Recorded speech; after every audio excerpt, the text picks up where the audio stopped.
প্রিয় দর্শক, সাজ্জাদ কাদিরের প্রীতি এবং শুভেচ্ছা নিন। এই মুহূর্তে আপনাদের সামনে কথা বলতে এসেছি।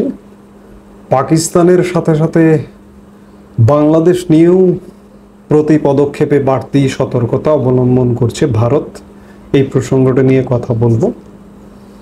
ভারত পাকিস্তান সম্পর্ক এই মুহূর্তে কি আমরা জানি।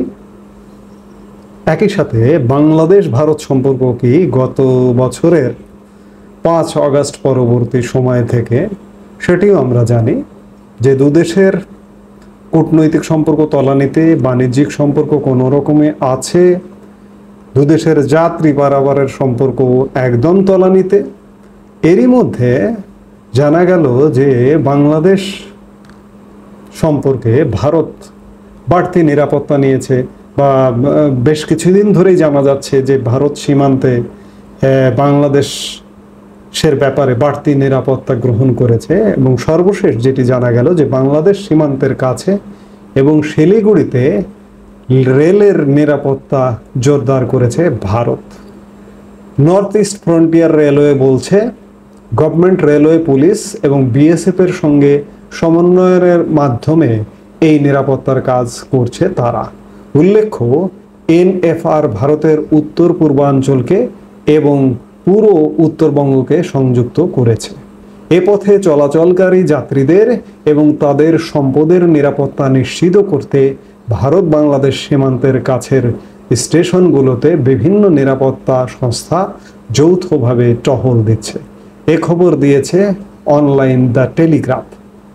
গত বৃহস্পতিবার এনএফআর এক বিবৃতিতে বলেছে, বাংলাদেশ সীমান্তের কাছে স্পর্শকাতর এলাকাগুলোতে যৌথ টহল জোরদার করেছে নিরাপত্তা রক্ষাকারী এজেন্সিগুলো। আন্তর্জাতিক সীমানার খুব কাছে দিয়ে প্রবাহিত এই রেলওয়ে লাইনে অনাকাঙ্ক্ষিত যে কোনো ঘটনা এড়াতে এবং নজরদারি বৃদ্ধি করতে এ উদ্যোগ নেওয়া হয়েছে। আন্তর্জাতিক সীমানার কাছে টহল জোরদার করা হয়েছে যাতে যাত্রীদের মধ্যে নিরাপত্তার ধারণা ফিরে আসে। হলদিবাড়ি স্টেশনও সীমান্তের কাছে। এই রেল রুটের মাধ্যমে চিলাহাটি হয়ে বাংলাদেশের সাথে সংযুক্ত হয়েছে। শিলিগুড়ির অবসরপ্রাপ্ত একজন সেনা কর্মকর্তা বলেন, শিলিগুড়ির মধ্য দিয়ে উত্তর পূর্ব ভারতকে যুক্তকারী রেল রুট ভারতের বাণিজ্যের জন্য খুবই গুরুত্বপূর্ণ। গত বছর আগস্ট মাস থেকে বাংলাদেশের সঙ্গে ভারতের সম্পর্কের অবনতি হয়েছে, আমি শুরুতে যেটি বলছিলাম। ফলে রেলওয়ে কর্তৃপক্ষ এই অঞ্চলে রেলওয়ের অবকাঠামোকে সুরক্ষিত রাখার চেষ্টা করছে। রেলওয়ের স্টেশনের নিরাপত্তা চেকও বাড়ানো হয়েছে। আপনারা জানেন যে ভারত বাংলাদেশ দু দেশের যাত্রী পারাপারেরও ট্রেন ব্যবস্থা ছিল, ট্রেন চলাচল ছিল, কিন্তু গত বছর অগাস্ট মাসে আওয়ামী লীগ সরকার পতনের পর সেগুলো কিন্তু বন্ধ হয়ে গেছে। অর্থাৎ ভারত যে খানিকটা পাকিস্তানের মতোই ট্রিট করছে, এটি কিন্তু আর রাগঢাকের কিছু নেই। আরেকটি কথা বলতে চাই যে পাকিস্তানের উপরে ভারত যে অবরোধগুলো নিয়েছে, এর যদি সিকি ভাগও পুরোপুরি নিতে শুরু করে, যেমন ব্যবসা বাণিজ্য বন্ধ, আকাশপথ বন্ধ, জলপথ বন্ধ, সবকিছু বন্ধ করে দিয়েছে, এমনটা যদি ভারত বাংলাদেশের সাথে করে, বাংলাদেশের কিন্তু ভয়ানক পরিস্থিতি হবে। আমি বারবার বিভিন্ন বক্তব্যে বিভিন্ন কথায় বারবার এই কথাগুলো বলবার চেষ্টা করি, কিন্তু বাংলাদেশের কিছু মানুষ আমার এই কথাগুলোতে একমত হন না। কিন্তু বাস্তবতা যদি আপনি বিশ্বাস করেন, আপনাকে একমত হতে হবে এবং একমত হওয়া উচিত।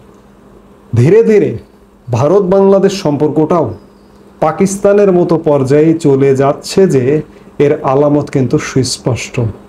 এই পরিণতিটা বাংলাদেশের জন্য ভয়ানক হবে, সেটি বোঝা যাচ্ছে। আমরা পাকিস্তানের থেকেও ভারতের উপর অনেক বেশি নির্ভরশীল।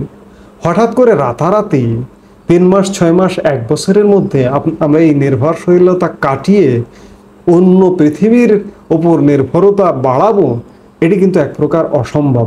কাজেই হঠাৎ করে যে ভারত যদি নিয়ন্ত্রণ আরোপ করে, বাংলাদেশের জনগণ কিন্তু ভয়ঙ্কর বিপদের মধ্যে পড়বে। ইতিমধ্যেই ভয়ঙ্কর বিপদের মধ্যে পড়ে আছে। সবচেয়ে মানবিক যে বিষয়টি আমার বারবার পীড়া দেয়, আমি বারবার এই প্রসঙ্গগুলো আলাপ করতে এলেই আমি বলে থাকি যে বাংলাদেশের মানুষ চিকিৎসা সংক্রান্ত বিষয়ে ভয়ানক সংকটে আছে ভারতে চিকিৎসা করতে না যেতে পারার কারণে। যদিও ভারতের সব ভিসা বাংলাদেশের সাথে বন্ধ থাকলেও চিকিৎসা এবং স্টুডেন্ট ভিসা চালু আছে, কিন্তু বাস্তবে এটি নামমাত্র চালু আছে। চিকিৎসা ভিসাও যথাযথভাবে বিশ্লেষণ ছাড়া বেশিরভাগ ক্ষেত্রে দেওয়া হয় না, বেশিরভাগ রিফিউজ করা হয়। সেই জায়গা থেকে এই যে ভারত বাংলাদেশ সম্পর্কটা আরও তলানিতে যদি নামে, আমাদের পরিস্থিতি আরও করুণ যে হবে সেটি বোঝা যাচ্ছে। এই মুহূর্তে এ পর্যন্তই। সবাই ভালো থাকুন, সুস্থ থাকুন। আমাদের ভিডিওগুলো নিয়মিত পেতে সাবস্ক্রাইব করুন Sajjad Kadir and the legends YouTube channel এবং লাইক, কমেন্ট, শেয়ার করে সাথে থাকুন।